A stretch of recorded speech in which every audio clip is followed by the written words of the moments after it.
Welcome to Revolutionary War Rarities, the podcast of the Sons of the American Revolution. Like, follow, and subscribe to our podcast in your favorite application. You can also follow our podcast at fastfunhistory.com. For education resources provided by the National Society Sons of the American Revolution, go to education.sar.org. And now, Revolutionary War Rarities.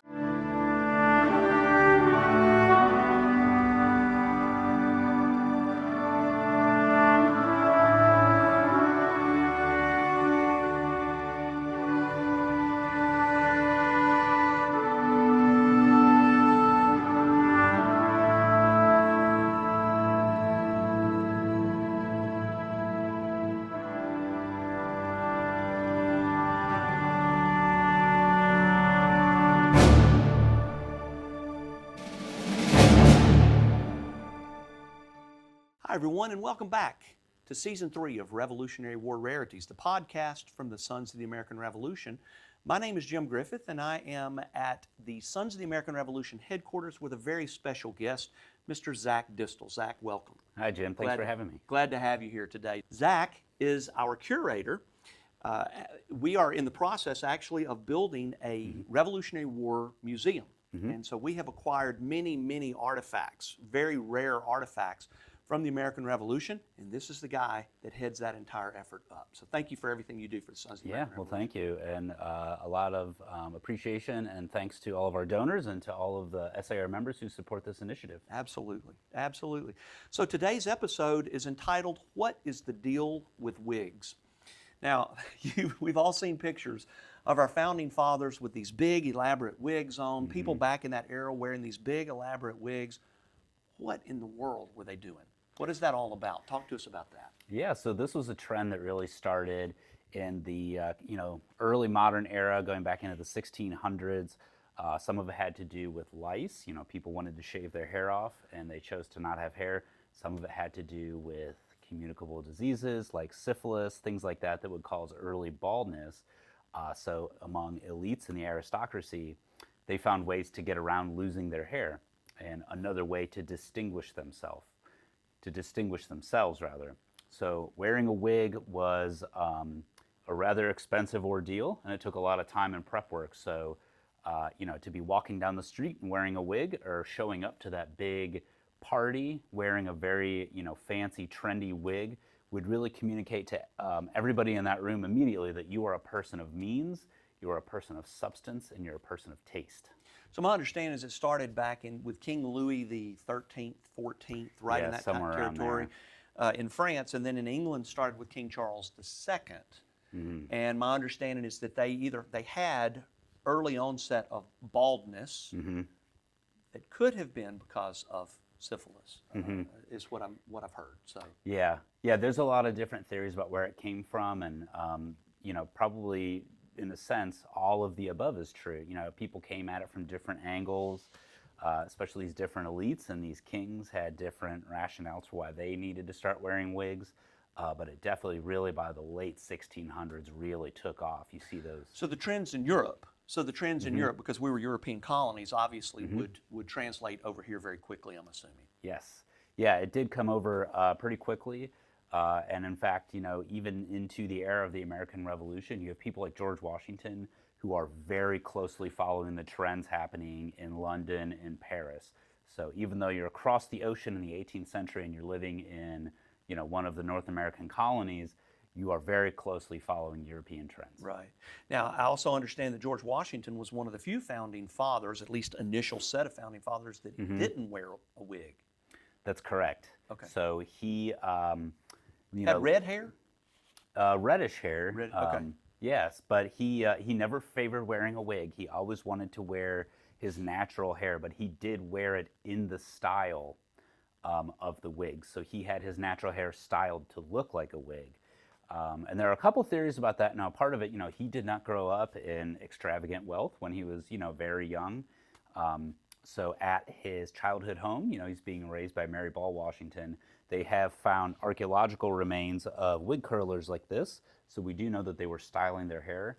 But after his father's death, Mary Ball is doing kind of the best she can It's likely, though, that the family could not afford wigs, so George just never took to it. So that's wood. This is clay. That's clay. Okay. This is But what they found at George Washington's childhood home was wood. No, they were clay. They were clay like there this. too. Okay. So this is a pretty rare intact clay wig curler. They have found fragments of these, and these were made in the hundreds of thousands and imported into North America. Okay. All right. So what were the challenges of wigs? What were they made from? We now at least have an idea of why they were worn, right? To cover up baldness, and it was just a fashion trend of the time set by King Louis the 13th and 14th and King Charles II. Yeah. So what were the challenges? What were the wigs made from? Talk to us about that. Yeah, so you really had, different kind of levels of wigs. So they had some that were made out of things like yak hair, horse hair, sheep hair, goat hair. Those are some of the more accessible ones, but the very best wigs were actually made out of human hair. They look more natural. Obviously, human hair is going to be harder to come by. So, just sourcing the hair itself, the raw materials to make the wigs was a big challenge. And then, the next challenge is going to be, price as a barrier to entry. Wigs are incredibly expensive. So to buy a brand new wig was, you're really looking at probably 5 to 10% of society at that time who could afford a wig. And then there were also secondhand, wig markets. You could buy a secondhand wig and everybody could kind of spot a secondhand wig from a mile away, but it's better than not having any wig. So, getting it in the first place. And then the big challenges are going to be keeping it clean, keeping it styled, and then you're also going to need resources once you have that wig. Typically you would send it out to a barber. So barbers are shaving and cutting people's hair, but they're also styling wigs. So what is the base of the wig? In other words, what would you put the hair, if you're making a wig, what did it go into? So there was a basic net, usually made of linen, and it would be kind of a crosshatch, think of like the lunch lady in the cafeteria wearing the hairnet. Right. It looks similar to that. So you would have a textile base that the wig would be sewn into. Okay, so we got a lot of different things from the collection that are going to be going into the museum once the museum is up and running. We want to let everybody know about the museum. It's coming. Be on the lookout for it. We would love to have you come and visit the museum in Louisville, Kentucky once it's open. Absolutely. I know it's going to be a phased opening. I believe the first phase is going to open in?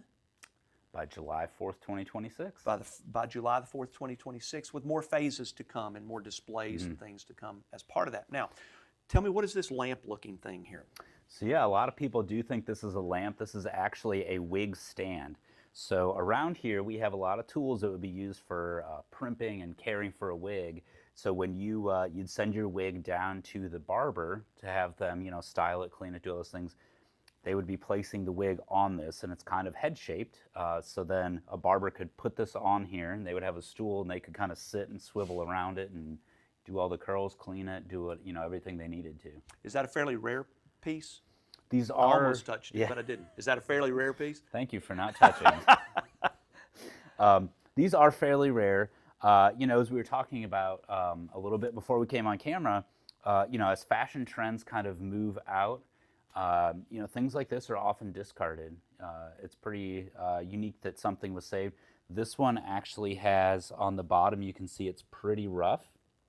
So it's likely that this one was put up in an attic or maybe in a barn or something like that and was just forgotten about, which is how it survived. Wow. Interesting. Okay. So, and then you talked about them prepping it for wearing. So what were the things that they did to prep it? You talked a little bit about the rollers. Tell us about a little bit more about prepping. So they would usually have a wooden form like this, and then they would also have a clay or an iron form that they could also use. So they'd put the wig on there, and you would you'd put your rollers in, and they would actually place that entire the entire wig with rollers and everything. They'd put it right into an oven, and they would bake it, and they would really bake those curls into the hair. So you'd imagine you'd have a lot more curls like that. You're going to bake it. That also cleans it if there's any parasites or bugs in there. Baking which were common. Which were very common, that would kill them. So then you take it out of the oven, you would remove your curlers, and then you would have a brazier like this. So a brazier is just like a small oven, an open oven rather, and you would have charcoal or burning embers in there, and you would have a number of these, which are wig curlers. And these work just like today's modern electric curlers, exact same concept, just hot tongs that you're going to use to shape hair. And so a barber would have a brazier with, 4, 5, 6 sets of these wig curlers, and they would really get in there and they would start doing the fine work. Okay. And as part of that too, they would be treating it with what was called pomade. This is usually a mixture of animal fat or tallow, and it would have fragrant oils. Sometimes they would put cypress powder in it, things like that. So that's like your hair gel, so to speak, but it's also going to have... What was the movie with George Clooney in there where he wore the pomade? Can't think of the name of the movie. Oh, shoot. You're asking the wrong person for a pop culture reference. Okay.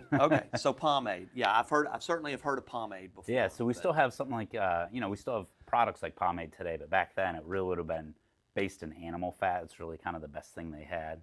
And so that would leave your hair looking kind of greasy though. So you've done all your curling, you curled in the oven, you've done your fine tuning with the curlers, and it's pomaded. And at this point, you would actually place it on the wearer's head.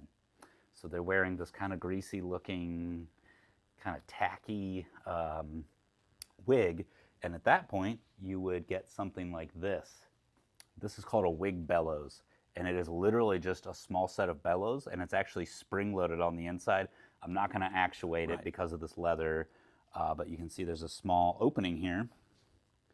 So they would open this, and they would put flour or ground up clay in there, really fine powder. So you're wearing your wig, and they would have a covering that would go over your face, and the barber or your body servant would do this all over, and they would powder your entire wig, and they would cover all that pomade up. And that's why from that era we always think of wigs being white. Now I'm assuming the pomade wouldn't it, I mean, how do you clean all that out of there? Would you wash it? Some of it would be washing, especially that was why, like the human hair and some of the coarser like yak hair, horse hair, those could actually withstand a light boiling, so to speak. Okay. And they wouldn't come out of the little net that they were... Yeah, it'd be a very, very light boiling. Okay, okay. Boiling is probably even a strong word, kind of just a hot bath. Okay. And, it would never be fully clean. You're never going to get all that out. And actually, it was okay to leave some of that pomade in there. You're typically reapplying, re-upping, so to speak. So we've got this wig decorated. We've got it on somebody's head. We've put the powder on their head, which is made from flour. Flour or powdered clay. Okay, and is there scent or something that they would mix within that? Typically the scent would be in the pomade itself. Okay. So we've got it on the head, you're looking good, at least by those standards of that day. Yeah. And your head starts itching. So yeah. Because lice was a thing back then, all over the place, right? Yeah. Yeah, and also just, your scalp naturally itches. Right, so you're wearing this big wig, you've spent all this time and money to get it looking good, you're at the party, you don't want to reach in there and ruin your curls, so you would typically carry a wig scratcher with you. And this is just... a back scratcher, what are you talking about? So when we show this to school kids, they always say back scratcher, and thank you for donating this to the collection. But it's just a very simple, probably a fruitwood stick, likely with an ivory carved hand here on the end. And it is, it's a pretty fancy scratcher because you're going to be pulling this out at a party in society. But you'd use this, you'd reach up under the wig, you'd be even getting up under that textile bottom, and you'd really be getting right up on your scalp. So you could be comfortable and keep your wig looking good. Wow. Well, Zach, thank you so much. We appreciate your time today. We appreciate you showing this. We're going to do some more episodes with you on some more interesting things to let everybody know about the museum and some of the things that are going to be going into the museum so you can learn more about it. So thank you so much for being with us. Well, thanks for having me on. Zach, I guess change is common in our society. Change is common in government. Change is common in society. Change is common in fashions. There are some changes in this world that I'm thankful to see. There's some changes I'm not thankful to see necessarily. A lot of fashion changes I am thankful. I was raised in the 60s, right?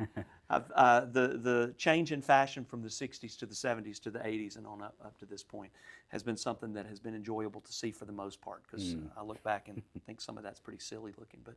But anyway, I'm thankful that wigs basically went out of fashion in the 1800s for the most part. Now certainly there are people that have had to wear wigs for various reasons, even up to this day. And for that, we're certainly thankful that wigs exist.